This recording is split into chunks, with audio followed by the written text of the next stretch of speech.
Magandang umaga mga listeners namin. So ito na ang ating final episode for the year. Sa ngayon, kasama ko lahat ng mga hosts ng previous episodes and pag-uusapan natin lahat ng mga na-encounter namin na na issues or topics na nag-interview din kami ng mga professionals. So para sa ating first question for today, sa tingin nyo, sino yung magandang tanongin sa inyo muna? Direct, ikaw direct. May gusto ka direct? Hindi. Wala. Ano na lang? Producer, baka may... Producer, may gusto ka tanongin muna? Ano na lang? Question lang. Sige. Tapos, sinong Sige. makasagot? So, sa tingin nyo, ano yung pinakakailangan ng mga Pilipino sa sitwasyon natin ngayon? Tingin nyo, mas kailangan ba ng mga Pilipino na magkaroon ng literacy? May it be media literacy, o kaya sa pagbabasa, or mas importante bang malaman ay magkaroon ng political awareness yung mga Pilipino, lalo na sa sitwasyon ngayon sa flood control projects? Ikaw muna. Sa akin kasi, ako talaga, simula pa lang naman is yung pinaka-advocate talaga yung education talaga. Since, ayun nga, knowledge comes with yung pagmumulat natin sa katotohanan na, ayun na nga, binabastos na tayong mga Pilipino. Ganun. So yeah, I think we should prioritize yung literacy. Kasi literacy naman comes awareness. So kasama na dun yung political awareness. And rooting back from yun na, literacy naman kasi talaga. Yung mga unang episodes natin is nag-revolve around sa pagkatanggal ng mother tongue sa K-3. And sinabi rin ng mga in-interview natin nun na, ngayon nga, kapag sa simula pa lang, sa early stages pa lang ng bata is tinuturo na sila paano magbasa, paano mag-interpret ng mga ibang lingwahe. Mas nagkakaroon ng literacy yung mga sumusunod na henerasyon. And yun nga, sa pagtatanggal ng literacy or pagtatanggal ng mother tongue, parang sabi nung in-interview natin na parang pag tinanggal natin yun, babagal yung pag-grow. Mababagal yung comprehension. Mababagal yung comprehension ng mga bata. So, ayun naman, sa political awareness, sino dito yung parang mas tingin nyo na mas importante magkaroon ng political awareness yung mga Pilipino ngayon? Sige. Hindi, go. Sige, ako kasi media literacy din since most of the information na nalalaman natin, education, nanggagaling yun sa different kinds of media. And kapag meron tayong comprehension sa mga nababasa natin, napapanood natin, napapakinggan natin, makaka-form tayo ng sarili nating opinions. And doon din naman lulusot yung pagkakaroon ng political awareness kasi meron kang critical thinking. Ayun, ikaw. Pero pagdating kasi sa literacy and political awareness, hindi mo naman kasi pwedeng ipabayaan na yung isa. So, magkasama kasi yan eh. So, parang nagiging, yes, tama yung sagot nyo for me na literacy comes first. Para siya nagiging first step to attaining political awareness. Pero hindi ibig sabihin ng pagpili natin ng literacy is e-etsapwerahin na natin yung political awareness. Ikaw, Danny, anong opinion mo? I actually agree with all of you kasi syempre, just like what you said nga, it's a first step. And kumbaga, we all get our information from the things that we read, from the things that we're exposed to sa social media and stuff. So dun din tayo nakakapag-build ng opinions and thoughts and how we see and view the world din and how kailangan din ng understanding din eh. Yun. Ito kasi parang sobrang connected nung literacy and comprehension sa political awareness eh. Kasi nakita nyo ngayon sa Facebook, parang ang daming memes na AI generated. AI generated. Tapos yung iba, mga fake quotes na kung naturuan yung mga bata pa lang, sa pagiging bata pa lang na turuan sila ng comprehension or turuan sila na mag-distinguish from fake news to real news, mas magiging politically aware din yung mga tao. But that's the thing, hindi lang naman din mga bata yung nagiging prone sa mga false news, mga fake news. Madalas pa nga yung nagiging target ng mga yun is yung mga matatanda kasi hindi nila, they can't tell kung ano ba yung legit sa hindi. Kasi bago lang naman din sa kanila yung internet eh. Tapos ngayon na biglang nag-boom yung AI. Parang, di ba, makikita natin na bigla na lang nagte-trend na rin parang may gumawa ng statue ni Digong, tapos halatang AI generated. Tapos kapag magsuscroll ka sa comments, ang dami nagsasabi, Amen, Amen. Nakikita mo yun. Which I, Hindi kaya dahil doon, parang doon sa lack of siguro media literacy and comprehension, parang napapaniwalaan na lang nila yung gusto nila. Oo, parang confirmation bias. So, kasi, yun na, di ba kasi, social media is algorithmic. Kung ano yung ina-expose nila beforehand, parang yun na lang yung lalabas, sunod-sunod na yan. Because, Kaya, yeah. tapos parang, kung ano man yung consume nila sa social media, parang they will accept it as the truth. Pero, ayun nga. Confirmation bias. So speaking of the truth, paano yung truth na, ayun nga, nagkakagulo na dito sa Pilipinas, may madami ng anomalya pagdating sa flood control projects, corruption, and ang daming nagagalit, tapos madaming dapat mahuli pero hindi na mahuli kasi lipad-lipad.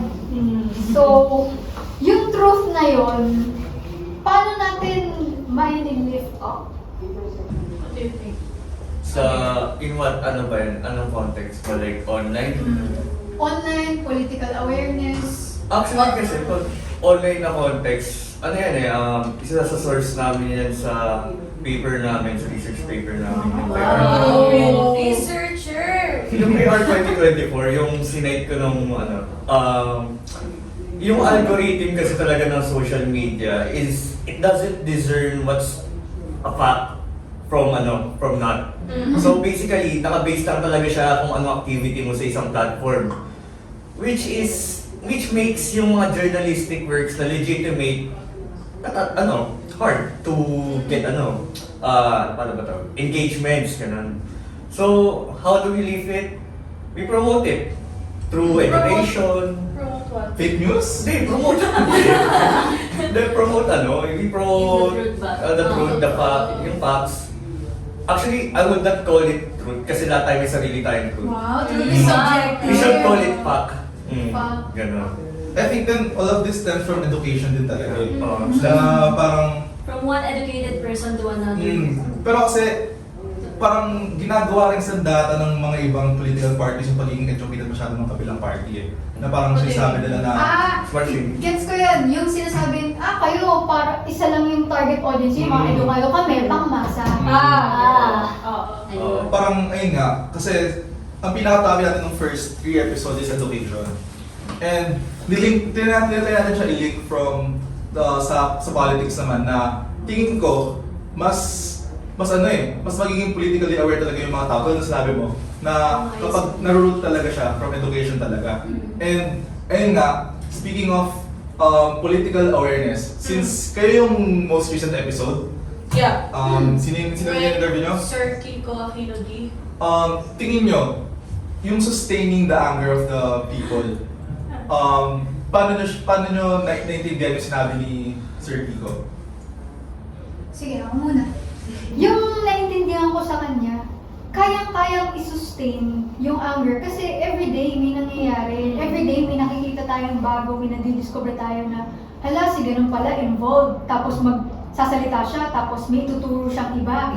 So parang yung galit ng tao, nagpapatong-patong lang, and in the long run, habang wala tayong nakikita mga progress or wala tayong nakikitang result sa mga investigation, parang mas nagwo-wonder yung mga tao na bakit ang bagal? Hindi ba dapat ngayon meron ng resulta? Anong petsa na ngayon? 13. In 2 days. In 2 days, dapat may resulta na. By the way, uploaded na to December 15, so hopefully may makita tayong resulta. Hopefully.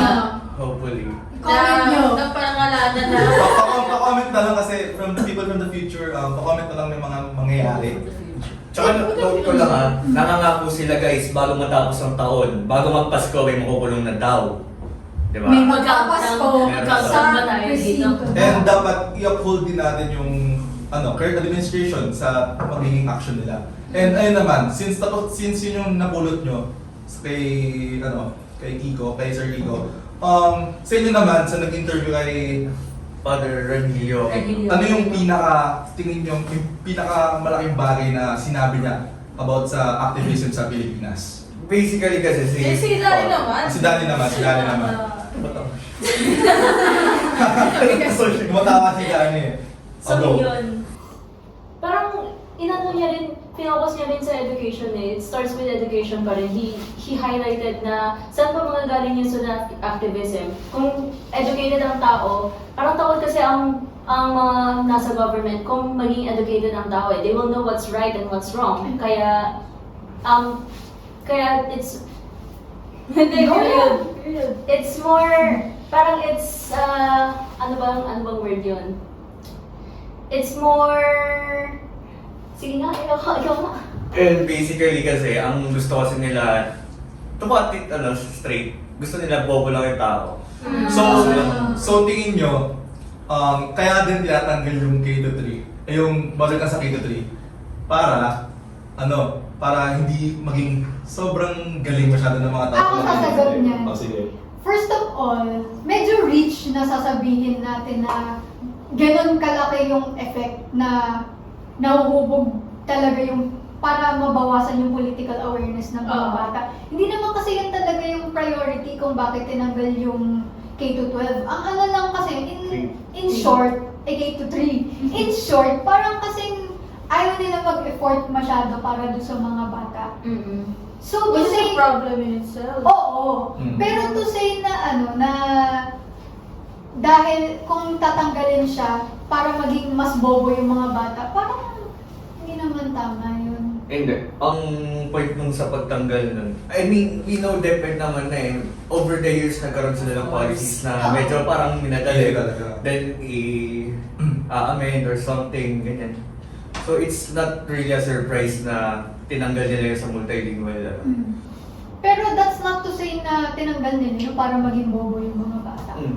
It's just hassle talaga sa kanila. Yung magturo ng ganito kadaming lingwahe. Speaking of sige, may sasabihin ka ba? Yung, siguro kasi yung problem din is nasa loob mismo ng DepEd, siguro masyadong bureaucratic. Baka kasi underpaid din sila. Ay, Actually, yes. Oo, kaya, Mama mo, di ba? May mga bisa... kaya, Ako mo daw. mama ko, sabi niya. Kaya parang, kung ano yung binibigay sa kanila ng government or, don't take my word on this, that's my opinion. Hindi akong kasuhan. Kung ano yung binibigay sa kanila ng government, yun na lang din yung effort na ina-exhaust nila in teaching, which is not good, especially K-3 is the developmental years of a child. Yeah. And kapag hindi nahubog yun from a very young age, may hirapan sila as they progress sa education nila. And doon nga rin nagkakaroon din ng problem sa comprehension, literacy. Nakita naman natin sa results ng PISA. Hindi. Basta yung mababang literacy ng mga students today and medyo paparalan natin siya sa ano ba to? Hindi ko naman kino-conclude. Pero yung political awareness din kasi it's connected sa context ng alam ng isang individual sa mga natututunan niya, and they can form opinions kung hindi nakasa yung critical thinking skills. I have a question. Kung ang developmental stages ng isang bata is grade 1, 2, 3, anong age range? 7, 8, 9. 7 to 9 years old, yun yung developmental stage ng bata when it comes to forming their literacy, reading comprehension.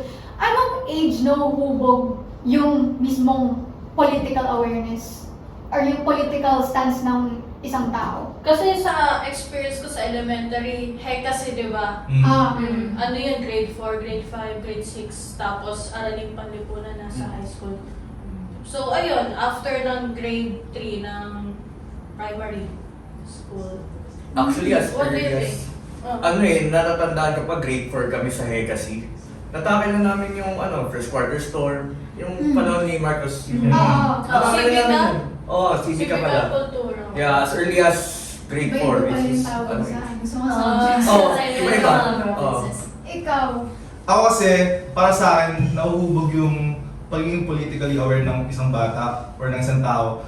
Siguro, sa tingin ko, bata pa lang kung paano siya pinalaki. ikaw, kailan ka nahubog? Ako kasi, lumaki ako sa pamilyang involved lang sa politics.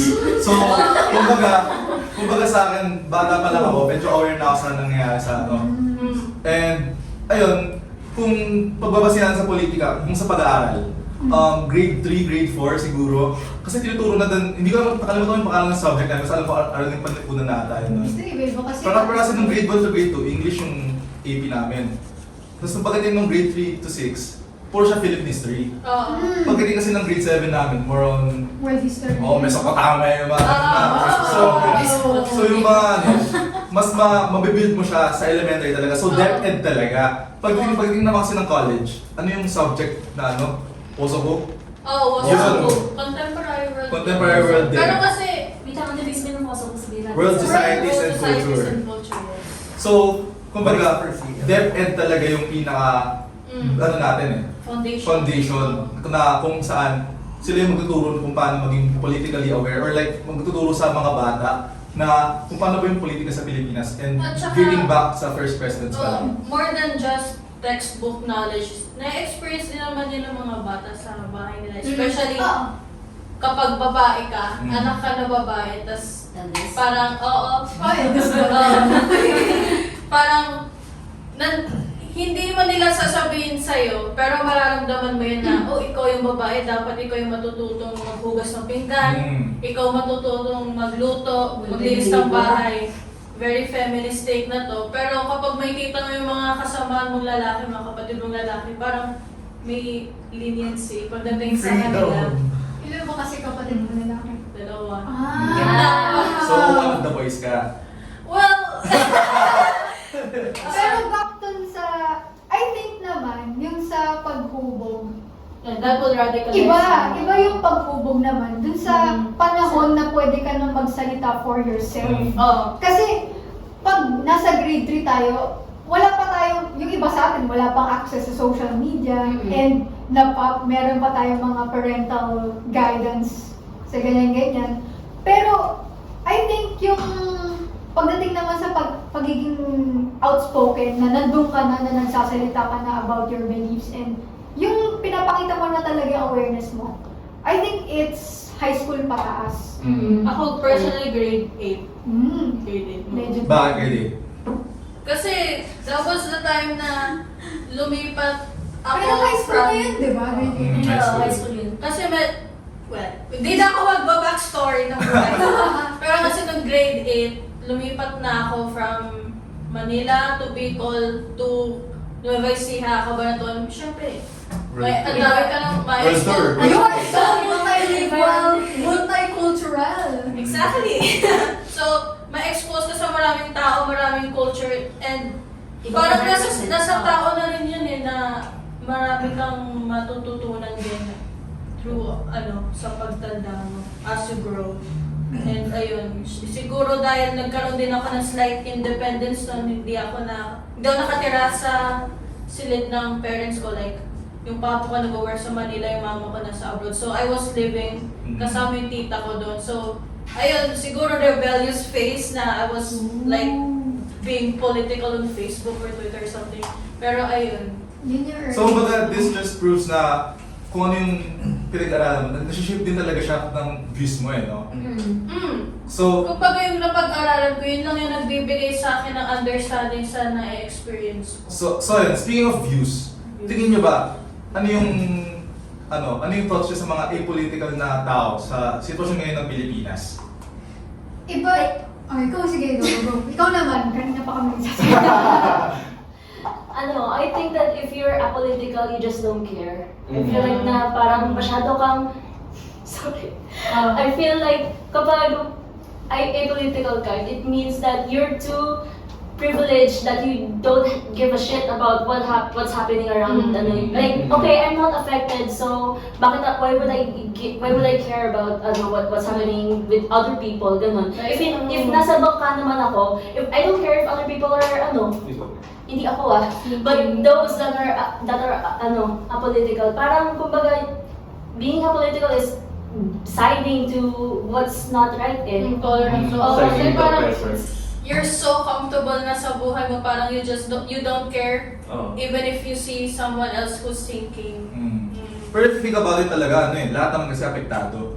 Pero if kung Hindi lang tingin nila nila na hindi hindi nila alam. nila alam na hindi sila apektado, yun yung problema. For me. Something to say. Oh, I have kasi- something to say. Ah, sige. Kasi iba naman, dito naman papasok, yung iba yung apolitical, iba naman yung may pakika pero wala kang ginagawa. Barking at the wrong thing na. So ikaw, ano yung sasabihin mo, Nina?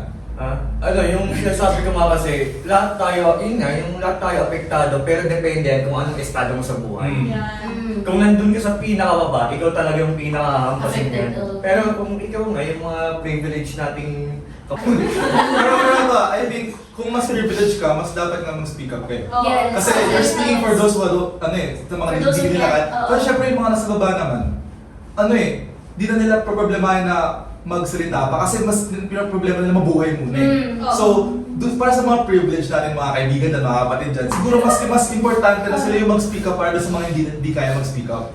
Siguro dahil din dun sa yung mga proletariat, mga nasa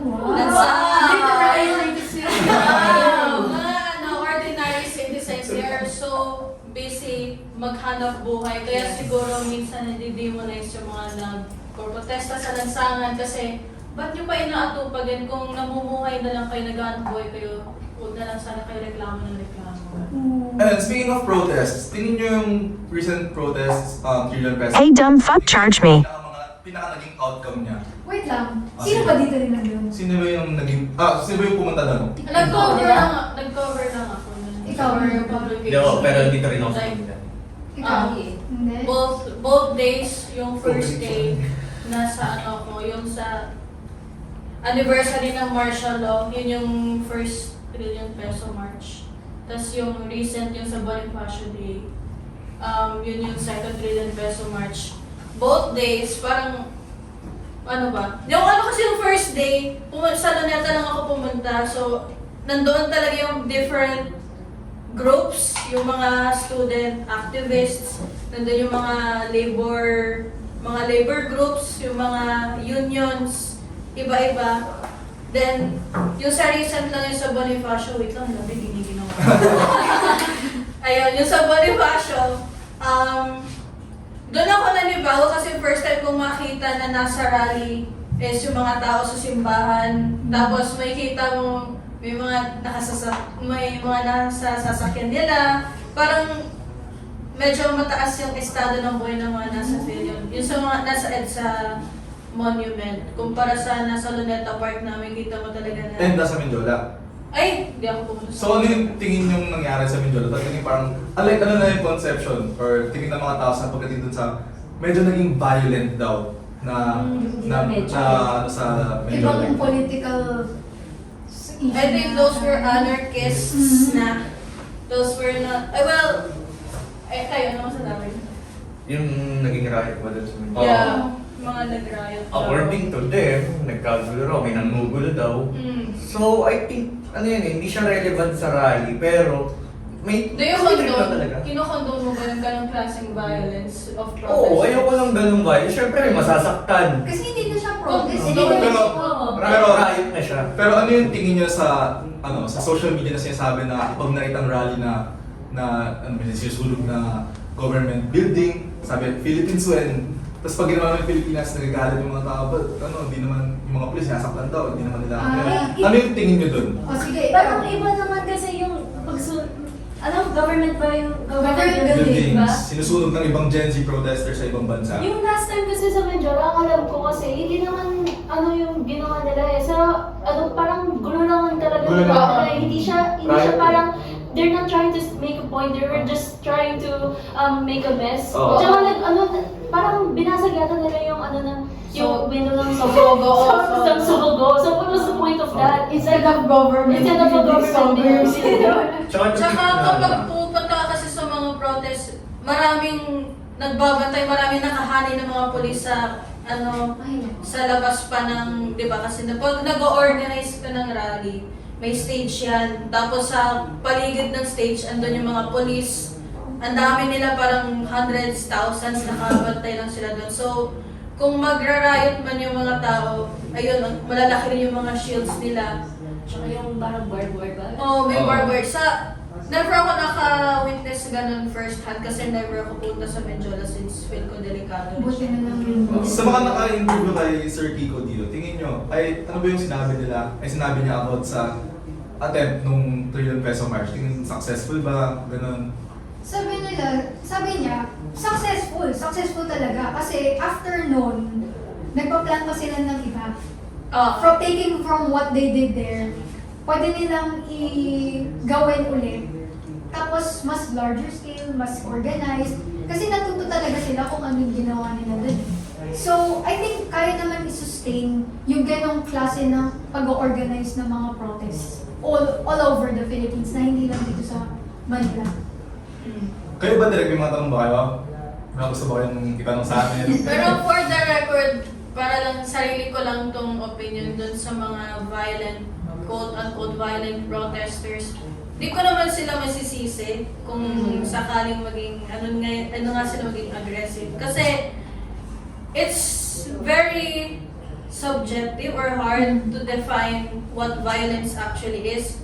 We see violence kapag, ayun, may madugo, may riot, may mga nagkakagulo.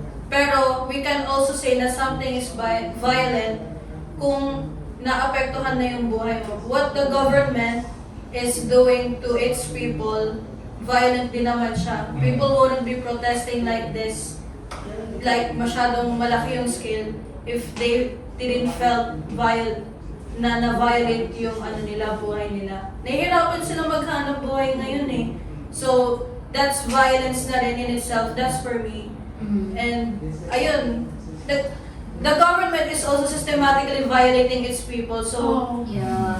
people are also reacting that way, pero hindi lang in the same manner as governments do. Kasi may power yung government, may authority sila. So, ayun, mararamdaman mo lang siya hindi tangible. Hindi yung parang direkta sa'yo, pero ayun nga, systematic kasi.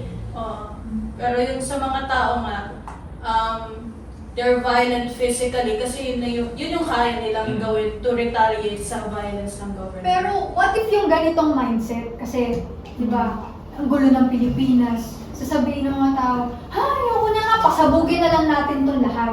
Ano yung masasabi niyo sa ganun? Solution ba siya o hindi? Feel ko it's careless kung wala kang other considerations. Like, kung papasabugin mo yung Malacanang, ano yung papalit doon? Ano na mangyayari? Wala nang order. Wala Hindi nang... to inciting to edition. Pero kasi madami nagsasalita na gano'n eh. Patayin na lang si ganyan, pasalubugin na lang si ganyan. Parang like it's madaling situation, madaling solution na siyang gano'n. It's... Like, it's easy to say, but it's hard to do. Papatay ka ng tao. Kasi parang sinabi rin ni Mayor Isko Moreno na if sisira niyo yung government properties, parang sisira din yung pera na ginamit nyo, tax nyo. So parang hindi siya laging sagot na pasabugin mo na to, pasabugin mo na yan. Parang it's more of a last-ditch effort ng mga tao kung siguro I think back people against the are wall. just demanding na yung mga binibigay nilang, yung taxes nila is being spent efficiently. Like, Parang kasi, yung tingin nyo yung political landscape ng Pilipinas coming to 2026, do you think medyo nagiging progressive ba? Lalo na yung nag-prioritize si President Marcos ng yung bills na kadena bill, yung anti-dynasty bill. Ano yung tingin niyo yung magiging di ba bold prediction, more on ano lang na ina-expect nyo coming to 2026?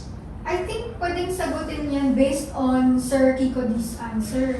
Kasi sinabi niya, yung paglabas daw ng mga bills na ganyan, parang nadadivert yung attention ng mga tao. Kasi ang problema natin ngayon, corruption. Tapos lalapatan ng anti-dynasty.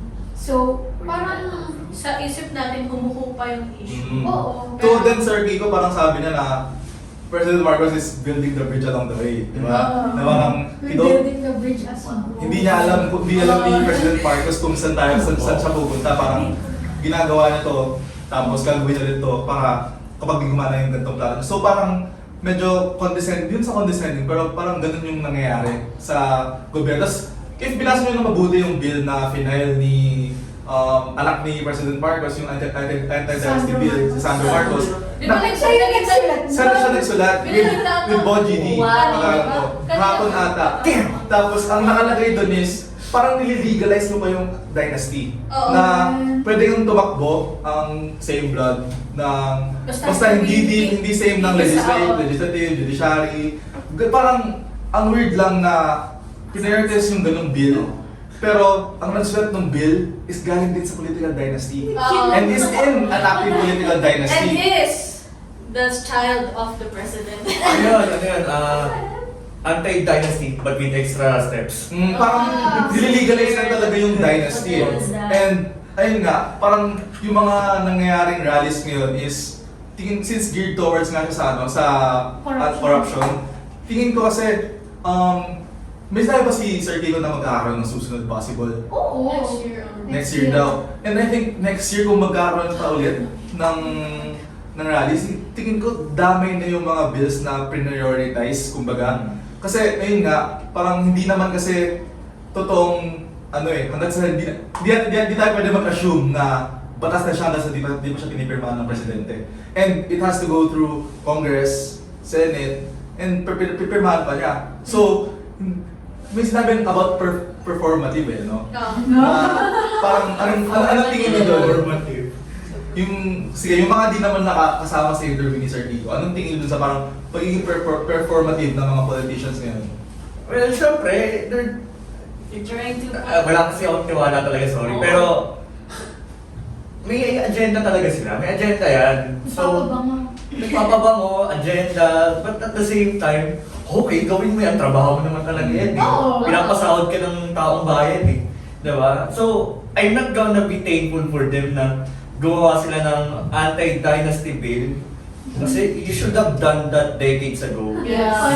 Thank you, Sandro Marcos! Pero ang dami rin kasing usap-usapan na if ever man mapasa yung supposed na anti-dynasty bill, ang sinasabi na yun parang ito na yung pinaka progressive na turn in recent events. Wow! In comparison sa 1987 Constitution na iniba yung buong Constitution na dinagdagan nila ng possible bill. Kasi kung yung kay Sandro Marcos yung gagamitin na bill, hindi talaga siya anti-dynasty bill eh. So, kung let's say talagang bawal yung tumakbo ng tatay mo presidente o tatay mo mayor, bagat mo vice mayor, parang yung mga ganun na if talagang pinagbawal siya, tingin ko totoo naman na yun yung pinaka-progressive na nangyari sa in recent times na ayun nga, merong step towards a better government where new people, new faces are coming in. And siguro, kung if ever man mangyayari yun, kasi ang sabi-sabi ng iba, legacy law daw yun, legacy law daw yun ni Marcos if ever man na mapatupad yun. Parang meron pa mga memes na I destroyed the stones by using the stones, parang ganun na siya na yung last heir. I started this, so ako yung magtatapos. Oo. Ba't may ganun framing? Pero ito, Main character. do you guys think na bypassing, let's say hindi yung bill ni Sandro Marcos yung ginamit, na talagang bawal hanggang third or seventh consanguinity na tumakbo sa post. Tingin nyo ba, ginagawa to ni Marcos para hindi rin makaupo yung maraming Duterte sa upuan? Could be. Hindi, dynasty against dynasty eh. Pero kumbaga kasi, Duterte's Pero gets ko yung point. Duterte's have next in line when it comes to presidency. Bata pa si Sandro. At saka... Hindi pa niya malalabanan si Sara. Ilang taon na siya? Yeah, oo nga. Around 30. Basta malayo pa sa age Sa 30s pa lang limit. yata siya. Malayo pa sa age limit. So, Kala. since, ayun nga, yung mga Duterte sunod-sunod na yan eh. Kaya nila magsunod-sunod na doon kasi matatanda na sila. And ayun nga, parang feeling, hindi naman sa feeling ko, parang ang mga nakikita ko lang din kasi sa social media is, ayun nga, ang opinion ng mga tao is sobrang mixed when it comes to this anti-dynasty. Hindi ko lang kung trolls yung mga nagko-comment na ito pero sabi nila, sorry. Pero balik tayo sa political awareness. Ayun nga, Medyo lumalala. kasi ayun nga, trolls yung mga, hindi ko naman trolls yung mga nagko-comment or totoong tao to na ewan ko kung wala silang pero sinasabi nila na ba't ba sila boboto ng ibang kakatiwalaan naman itong mga mukhang to. So, it roots then from education and political awareness na hindi mo naman kasi dapat iboto yung tao na lagi kasi may napatunayan na ganun. Kasi hindi pa natin, ang sabi rin ng iba parang hindi pa naman natin natatry ito, ganyan, di ba? Sabi, kaya nung 2022 elections, ay Marcos ulit kasi na to, na to last time, nalaman natin kung paano siya matatakbo. And tingin ko sobrang mixed pa din ng political landscape ng Philippines to the point Very na polarized. Oo. Hati pa rin.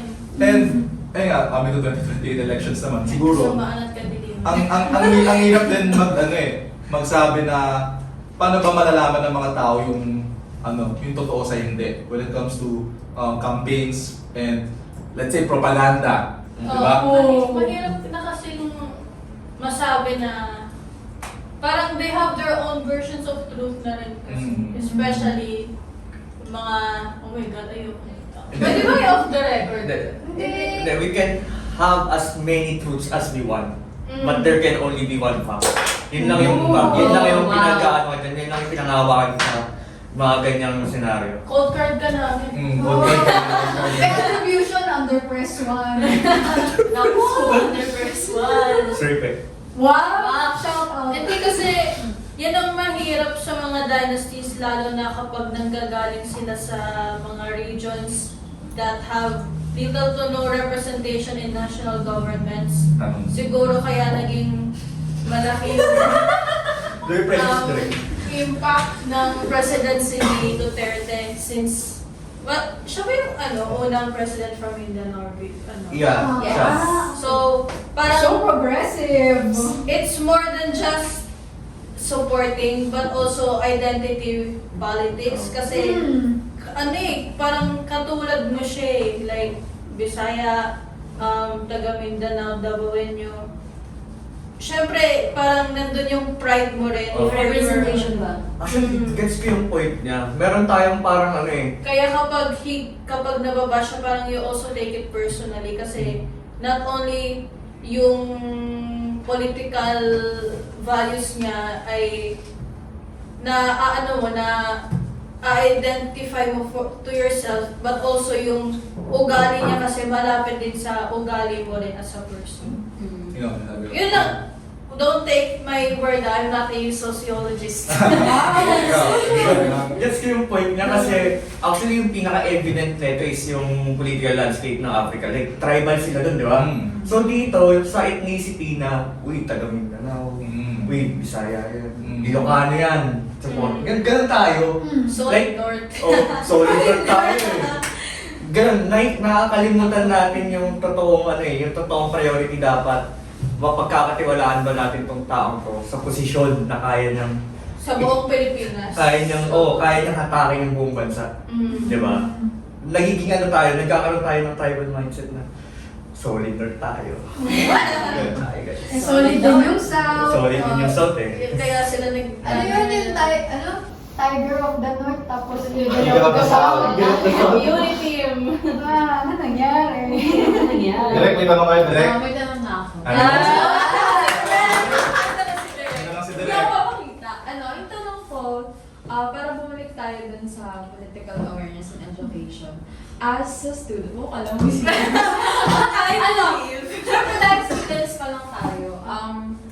Kasi di ba dun sa past episodes natin, puro mga expert yung interview natin about student activism, yung mga rally. Siguro, para sa point of view nyo, kahit siguro short answers na lang, kayo, parang, as a student, paano nyo naman masasustain yung parang outrage nyo na para magkaroon ng, para ma-sustain yung outreach yun tungkol dun sa flood control corruption? Like, as a student, so in what way? So, aside from pag ang tawag dito, pag halimbawa nag-online protest ka, kasi di ba pwede din yun? Mm. So, aside dun, sa tingin nyo, like, in your own way, or opinion nyo? Oh, kayo. Ako, sino? Sino una? Sino gusto? Ako, Oh. isa-isa tayo sa ako. Sige, Okay. para din naman makarelate yung ating ano. Tingin ko kasi mas madaming listeners na students. Sana. Sana. Sana. Ako kasi, for me, everyone has their own way in taking part in rallying against corruption. Kahit hindi literal rallies where you go to the streets, kahit sa pakikipag-usap lang sa kasama mo sa bahay, parang sinasabi mo sa kanila kung ano yung like pag start pa lang sa identify ng fake news sa totoo sa facts, parang from that doon kasi magbe-build din yung Ano ba yung baby steps? Ikaw magpakita ka na sa camera. Ayoko. Ayun, so doon din kasi magsisimula rin ang education ng kahit hindi natin sabihin na they're textbook educated, kahit from reading the news na rin, doon magsa-start din yung pag-form mo ng perspectives of opinions about what's happening sa natin sa country, and ayun, doon na rin mag-move forward din. As a student, yun yung role mo, and as also a child to your family. Ito as a student, Ah. itong podcast na ginagawa natin, form na rin to eh. We're using our platform to give awareness, and ayun nga, siguro yung reach natin, estudyante, may matatanda rin nanonood nito, meron din mga middle age. So, kumbaga,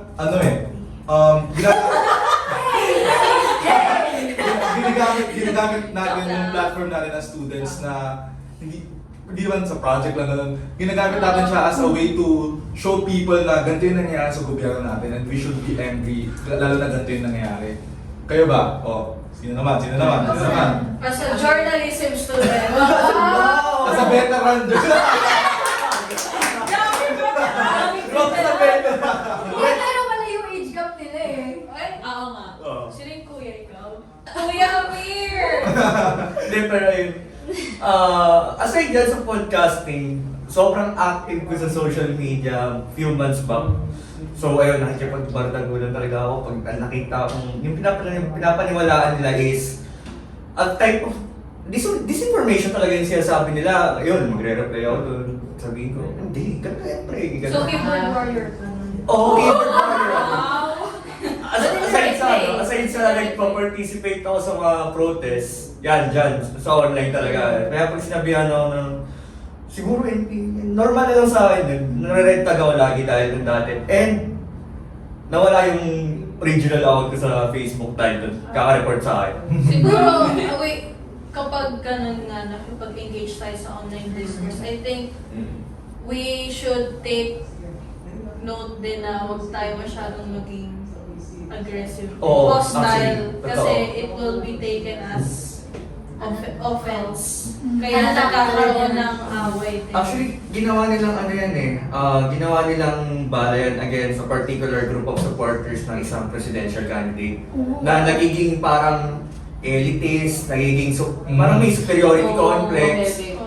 Parang Na ginamit nila yun, sinabi nila, ayan, natalo yung kandidato nyo dahil sa kagagawa nyo. Mga Which is mo na. partly true yung mga kakamping. Ayan, nakikita ko rin naman actually. So sabi ko, totoo naman, kasi the more na i-insultuin mo yung capability ng isang tao, mas lalo siyang magsistick dun sa pinapaniwalaan niya eh. You're not encouraging, you're pushing people away. Yeah. With that kind of approach. Parang kasi hindi ka na nag-educate ng others Oo, eh. tama. Namamaliit ka na. Oo, tsaka na-offend Oo, parang sinasabi na, tama ka, ito yung tama eh. Ganun. Parang ganun na lang. Hindi yung... Ayun. Answering Angel's question, Derek's question. Sino pa ba hindi? Silang dalawa. So, yung as a siguro sasagutin ko muna yung as a journalism student. Kasi compared sa other students, mas may platforms tayo. So, alam natin kung ano yung nakikita ng tao, alam natin yung lumalabas na information sa kanila, and meron din tayong mga sarili-sariling platforms. For example, student orgs, Press 1 PH. And meron din sa mga internship namin, meron kami mga sarili-sariling news organizations na nagsinusulatan namin. And I know, meron tayong mga kabatch na nagsusulat para talaga about yung mga rallies. Ikaw, nandun ka. Ako, nakapagsulat din ako tungkol sa rallies. And yung pag nilabas na yung mga ganun na mga sinusulat ng mga journalism students from...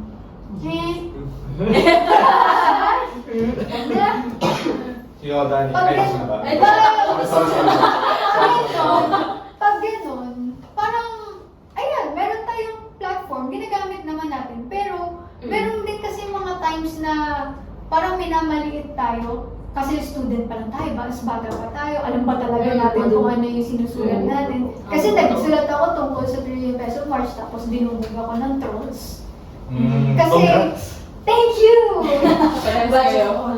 Pero ayun, parang yun yung platform as a journalism student. Pero yung pag student ka, tapos may means ka, may capable ka naman, sumama ka na dun sa mga ganun. Pero pag hindi mo kayang sumama, yun nga, online. Pag takot ka pa rin magsalita online, edi tulungan mo na lang yung mga alam mo pupunta doon through foods, emotional support, kahit tanungin mo lang yung mga kaibigan mo na, uy, nakauwi ka na ba? Okay ka lang ba? Alam kong nandyan ka sa rally ngayon. Help na rin. Oo, aside from from social media and stuff like that, parang it's like planting a seed din sa mga utak ng mga tao eh. Like, you should be more aware about this and that. Parang sa'yo din manggagaling eh. It's your way of how you educate other people din about politics and ano nangyayari sa government, and telling them paano sila naaapektuhan doon and why should they care. Parang ganun. Parang yun, even as students eh, pwede natin gawin yun eh. Not only through social media but the people around us and how you, parang kasi there are a lot of people din na nakikita ko na silent lang sila sa stand nila but they don't really say much about it. Na parang kala tuloy sa kanila na apolitical sila or what, but they're not. Para use that voice to tell other people about it. Use that voice to parang kumbaga tell them why should they care. Parang ganun. Sorry guys, nag-cut yung video. Naubos yung storage namin eh. So going back tayo sa topic. Mariana. So, yun nga, yung center na question ng mga past 2 episodes natin, yun nga. So, galit ka ba sa mga nangyayari ngayon? Ikaw, galit ka, Mir? Ikaw, Of course. Ikaw. Of course. So, galit tayo lahat. And, paano natin isusustain to? Paano natin pananatiling galit tayo? Akala ko ba yung tanong mo, masusustain ba natin to? Oo nga. Oo nga. Yun nga yun. Paano natin Oo. pananatiling? Parang- Tinagalog ko lang. So, Okay, Tagalog, muna literacy. kayo. Masusustain yung galit na yun if you still keep yourself up to date sa mga nangyayari, lalo na sa investigations, hindi yung maghihintay ka lang ng resulta. Kasi minsan cooking show din yan eh. Joke lang. Pero ayun, keep yourself educated sa mga nangyayari, and more than just what's happening in the government, but also learn how people think, yung mga nasa lansangan, saan din yung pinaghuhugutan ng galit nila.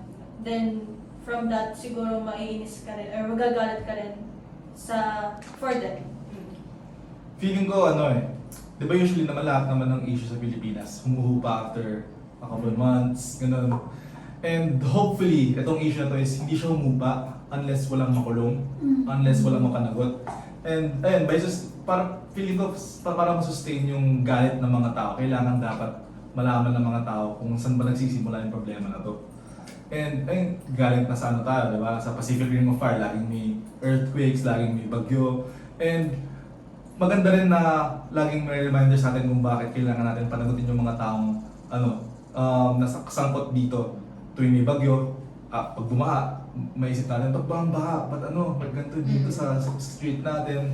Kasi hindi napupunan or hindi nasusolusyonan yung baha. Which is, ayun nga, reminder na naman na may nangungurakot, may nangagrabyado. And tayo kung yung mga iba na, let's say matataas yung bahay nyo, hindi kinaapektuhan ng bahay, hindi binabago yung yung lugar nyo. Yung mga taong kamag-anak nyo na sa tingin yung naapektuhan. Or like, paano kung hindi kayo nasa sitwasyon nyo ngayon?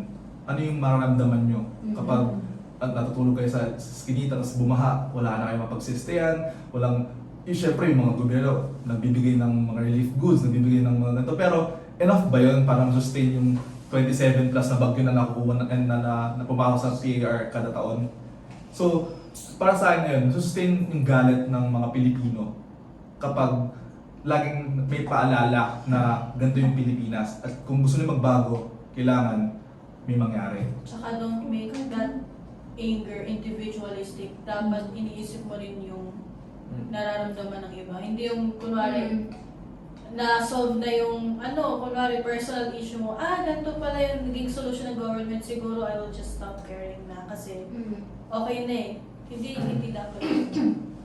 And adding dun sa pag binapanagutan na, may solusyon na, dapat nandun pa rin yung galit na hindi na siya mangyari ulit. Yes. Ayun. Sasabihin ko lang, it's like, the reason why you're mad is because you care at the first place. So like, parang don't stop caring. Parang always keep in mind din na you're not the only one affected. You are still affected and other people as well. Kaya keep being angry, keep telling the truth to other people. Yun. Ayun. For me naman, yun lang, panawagan ko lang sa ating mga kababayan na sana we keep the flames burning. Like, kasi ang tawag dito, sana hindi ko in-underscore ang rallies, pero ang rallies kasi mamamatayan after ilang days, diba? Yung nag-rally tayo dito, kanyari, after a few days, magaan na siya, mananahimik na. Sana hindi tayo huminto sa pagrarally, sana mag-engage tayo sa diskurso, hindi lang tayo huminto sa ganun. Sana ma-involve talaga tayo, yun ay katulad ng minention namin sa other episode na we can attend public hearings. Kasi talo ng may alam ang walang alam talaga. Hindi tayo dapat maging isa sa mga vulnerable nating kababayan na maloloko pa tayo ng mga taong yan, di ba? And lastly, sana vote straight, vote wise na tayo sa susunod na halalan. Period. Okay guys, any messages for our viewers? I hope you enjoyed watching na hindi lang yung episode ito, but yung Previous episodes na. from the beginning. Thank you for following us on our journey. And ang tagal Okay. na itong project na ito, diba? Amir, may message ka? Tara! So, ayun na yung ating episode 6 ng Tara Let's Talk. This will be the last episode of the year sa aming page. And ayun, sana tumatapos na tong issue na to sa flood control and hopefully, kung wala pa, siguro magkaka-episode pa kami next year. So, ayun, keep in touch lang. And thank you sa panonood. Subscribe kayo sa aming YouTube at Tara Let's Talk 1611, pati rin sa Facebook. And see you guys in our next episode. Thank you! Thank you. Sana, thank you. It has been a fun few months with you guys. Wow!